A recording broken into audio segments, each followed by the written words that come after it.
Hello and welcome back once again to Steven Sir Makes It Easy, where me, Steven Sir, tries to make your life a little bit more simpler with concepts concerning accountancy and finance. Before I get started with the task for the day, very quickly a few reminders. You can connect with us on our Facebook page, our Instagram ID, as well as the Twitter handle. And the most important one is the Telegram channel given above. If you have not installed Telegram on your mobile phone and you are a subscriber of the channel, it's my request, please get connected to the Telegram channel above, join it, so that this particular Telegram channel is used for official communication to inform you, to update you about the lectures that will be premiered the next day, as well as the most important thing, the PDF of the question and answer, whatever is coached and tutored on this particular platform will be shared at the end of that particular chapter, so that you can download it and use it for your future reference basis. Also, if you do intend to purchase the textbook from which the necessary questions are explained during the various lectures, the purchase link is provided in the description of every lecture. And most importantly, if you have missed out the past tense, that is the last lecture, there is an I button given above. Please click it, watch that particular lecture, and then you can come here. Very importantly, at the end is, if you have not subscribed to our YouTube channel, please do make that a task for the day and subscribe to our channel, and together with that also press the bell icon so that Mr. YouTube notifies you about lectures which are uploaded on this particular platform. That's as far as the reminders are concerned. Let me get started with today's lecture. Hello and welcome back to Steven Sir Makes It Easy, जहाँ पे आज हम chapter 3B, अगर आप 12th standard के economics के subject की पढ़ाई कर रहे हो, आज का लेक्चर आपके लिए डेफिनेटली काम आएगा। तो इलास्टिसिटी ऑफ डिमांड जो 3B होता है हमारे सिलेबस के अंदर, उसके बारे में हमने आज तक क्या क्या कंप्लीट किया है। अरे काफ़ी चीज़ें हमने कर ली है, हमने थोड़ा थोड़ा करके types of elasticity of demand, हमने उसके बाद में प्राइस इलास्टिसिटी ऑफ डिमांड, और फिर पिछली बार हमने जो नेचर ऑफ कमोडिटी जो बेस्ड है on factors influencing elasticity of demand, ये हमने लास्ट टाइम कवर अप कर लिया था। CDC Schutz's virus was the code word that helped us remember those particular 9 points.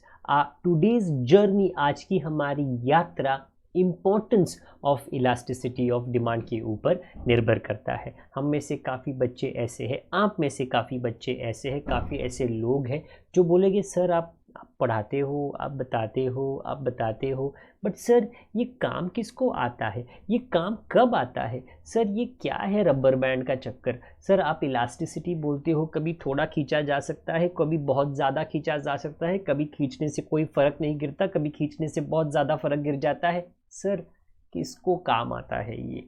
अच्छा, थोड़ा आइडिया मैं आज आपको दे देता हूँ, क्योंकि ये आज हमारा चैप्टर का, आज हमारे लेक्चर का विषय है, और वो क्या है, importance of elasticity of demand. आपने पढ़ लिया, समझ लिया, तो ये काम किधर आएगा। चलिए जी, एक एक करके आज हम वो भी देख लेते हैं। The concept of elasticity of demand is of great importance. जी हाँ, ये हमें आसपास ऊपर नीचे दिखाई नहीं देता, इसके लिए हम समझ नहीं पाते।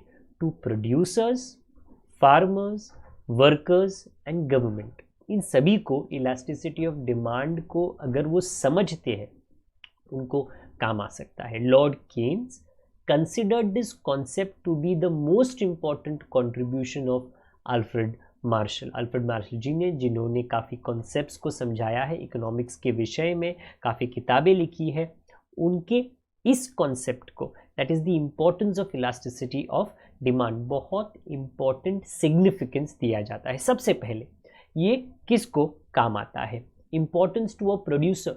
मूवी प्रोड्यूसर की बात हो रही है? नहीं, प्रोड्यूसर्स ऐसे हैं जिनके पास कंपनीज है, जिनके पास इंडस्ट्रीज है, और वहाँ पे कोई ना कोई प्रोडक्ट को मैन्युफैक्चर किया जा रहा है।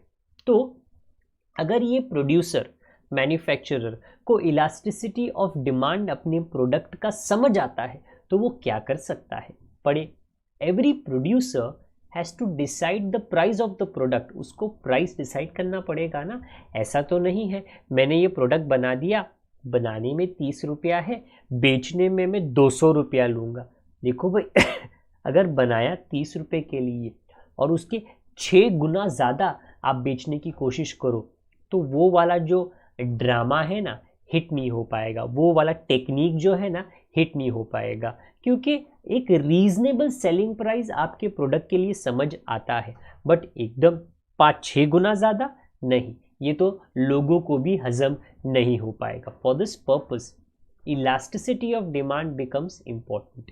इफ द प्रोडक्ट, ध्यान से, इज रिलेटिवली इनएलास्टिक डिमांड में, he will fix up a higher price and vice versa. जब उसको पता है कि मेरे प्रोडक्ट का डिमांड जो है वो रिलेटिवली इनएलास्टिक है, वो ज़्यादा खींचतान उसमें नहीं होगी, वो लगभग सेम ही रहेगा, तो मैं प्राइस बढ़ा देता हूँ। क्योंकि मैं प्राइस बढ़ा देता हूँ क्योंकि मुझे ये पता है कि डिमांड मेरे प्रोडक्ट का हमेशा उतना ही रहने वाला है। The concept of elasticity of demand is also useful to a monopolistic, monopolistic ऐसा इंसान, एक ऐसी कंपनी है जिसका ही प्रोडक्ट मार्केट में चलता है और दूसरा कोई भी कॉम्पिटिटर उन्हें मैच नहीं कर सकता है। दूसरा मुद्दा किसको काम आता है इलास्टिसिटी ऑफ डिमांड का कॉन्सेप्ट? सरकार को काम आता है, क्योंकि सरकार की जो टैक्सेशन पॉलिसी होती है वो प्रोडक्ट्स को देखते हैं। अगर आपको जीएसटी का आइडिया हो, जीएसटी का रेट अलग अलग है, कहाँ पे 5%, कहाँ पे 12, कहाँ पे 18, कहाँ पे 28।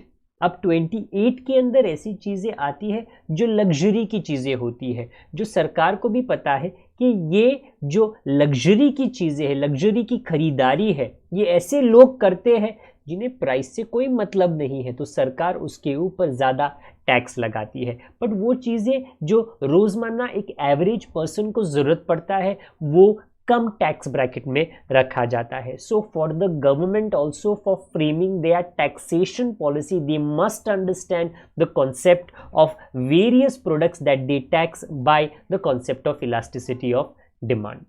Next, importance in factor pricing. What do you mean by factors? ये हमने पहले भी किया है। अगर कोई भी चीज़ मैन्युफैक्चर हो रही है, मटेरियल एक फैक्टर होता है, लेबर एक फैक्टर होता है, इंटरेस्ट एक फैक्टर होता है, ये सारी चीज़ें कोई ना कोई फैक्टर होती है। तो अगर ये फैक्टर्स जो है जैसे वेजेस ऑफ वर्कर्स, अगर इसको हमें डिस्कस करना है, हमको फिक्स करना है, आपको प्रोडक्ट के इलास्टिसिटी को जानना बहुत ज़रूरी है। क्योंकि अगर आपका जो प्रोडक्ट है, अगर आप यहाँ पे देखो क्या कहा है, the factor of production for which demand is relatively inelastic can command a higher price. अगर प्रोडक्ट ऐसा है कि उसका डिमांड रिलेटिवली इनइलास्टिक है कि भैया दूसरा कोई कुछ खरीदने वाला नहीं है, हमारा ही प्रोडक्ट बिकने वाला है, हाँ तो भैया तो जो मैन्युफैक्चरर है, जो वर्कर है, वो बोलेगा देखो भाई मेरा पगार ज़्यादा होना चाहिए, क्योंकि ये मेरा स्किल से जो मैं ये बनाता हूँ वो दूसरा कोई बना नहीं सकता है, तो मेरा पगार उसकी वजह से ज़्यादा होना चाहिए। एंड अकॉर्डिंगली डिटरमाइन किया जाता है प्राइसिंग ऑफ फैक्टर्स को। Importance in foreign trade, import export, the concept of elasticity foreign trade में भी बहुत काम आता है। Countries exporting commodities for which demand is relatively inelastic, जो ओपेक कंट्रीज है, जो organization of petroleum exporting countries, ये जानते हैं कि जो उनका क्रूड ऑयल है, बराबर काला सोना, ये विदेशों में, ये अलग अलग देशों में सभी को खरीदना है, क्योंकि उसके बगैर वो जो देश है वहाँ पे गाड़ियाँ कैसे चलेगी, क्योंकि पेट्रोल कैसे भरेगा, डीजल कैसे बनेगा, घर कैसे चलेगी, क्योंकि केरोसिन कैसे बनेगा। तो आई रिपीट माई सेल्फ, ऐसे जो कंट्रीज़ है अपने फॉरेन ट्रेड में जो चीज़ों का वो एक्सपोर्ट करते हैं उसका प्राइस वो ज़्यादा रख सकते हैं, क्योंकि उनके प्रोडक्ट का जो डिमांड ऑफ इलास्टिसिटी है वो रिलेटिवली इन इलास्टिक है। नेक्स्ट, पब्लिक यूटिलिटीज़, जी बस की सेवा, रेलवेज़ की सेवा, ये नॉर्मली सरकार चलाती है, तो क्योंकि ये सरकार चलाती है उसका जो डिमांड है वो इन इलास्टिक डिमांड होता है। गवर्नमेंट कैन आइदर सब्सिडाइज और nationalize them, to avoid consumer exploitation, क्योंकि जो हमारे ग्राहक है या जो नॉर्मल जनता जनार्दन है वो इन चीज़ों का ज़्यादा इस्तेमाल करती है, वो लग्जरी चीज़ें या लग्जरी में ट्रैवल नहीं कर सकते हैं। तो सरकार को भी पता है कि बस इसकी तो डिमांड हमेशा रहने वाली है, ये हम कोई ना कोई दावपेच लगाए जिसकी वजह से ये या तो सस्ते में या तो हम फ्री का ही हमारे पब्लिक को दे सकें। अगला, प्रोपोर्शन ऑफ एक्सपेंडिचर, जो आप कमाते हो उसमें से खर्चा आप कितना करते हो। अगर कमाया 100, खर्चा किया 60-50, ओके, या खर्चा किया 20-30, तो ये आपके प्रोपोर्शन ऑफ एक्सपेंडिचर के ऊपर डिपेंड करता है, आप ज़्यादा खर्चा करते हो कि कम। If the proportion of expenditure in a person's income is small, मतलब क्या है, मैं कमाता हूँ 50,000 और मुझे भरना है न्यूज़पेपर के लिए 200, 300, 400, बराबर, तो उसके लिए इलास्टिसिटी ऑफ डिमांड अलग रहती है। बट अगर कोई महंगी चीज़ खरीदनी है तो automatically the elasticity of demand बदल जाती है। ओके, ये रिलेटिवली इनइलास्टिक है, क्योंकि कोई भी ज़्यादा कमाने वाला इंसान बोलेगा न्यूज़पेपर तो मेरे खर्चे का बहुत छोटा सा हिस्सा है, ओके, अगर मैं उसे खरीदता ही जाऊँ कोई भी फ़र्क होने वाला नहीं है। तो these have been the different factors of places और सेगमेंट्स जिनको इलास्टिसिटी ऑफ डिमांड के कॉन्सेप्ट अगर वो सीख जाए तो काम बहुत आएगा। आज के importance of elasticity of demand को आप कैसे याद रखोगे? By remembering no racism. General मुद्दा है बट वेरी वेरी इम्पॉर्टेंट। हम हमारे खुद के देश में और काफ़ी बार जब हम विदेशों में जाते हैं रेसिज्म को हमको देखना पड़ता है, कहाँ ना कहाँ पे छोटे या बड़ी तादाद में हमारे साथ भी ये होता है। But yes, generally speaking the thinking that there should not be any racism, all races of people are the same, all color of people are the same, ये thinking I hope आप जल्द से जल्द समझ सको और ये प्रिंसिपल इक्वालिटी का आप फॉलो कर सको। नो रेसिज्म आपको कैसे हेल्प करेगा? रेसिज्म के खिलाफ हमें उठ खड़ा रहना है। हमारे देश में ही ऐसे काफ़ी बिरादरी है जिन्हें रेसिज्म का सिचुएशन फेस करना पड़ता है। सो गेट अप फॉर रेसिज्म, आपको ये कोड वर्ड याद रखना है, get up for racism. How do you remember from get up for racism the various points of importance of elasticity of demand in my behind me? Importance of government, proportion of expenditure, importance of foreign trade gives you get, public utility importance to a producer gives you up, and importance in factor pricing.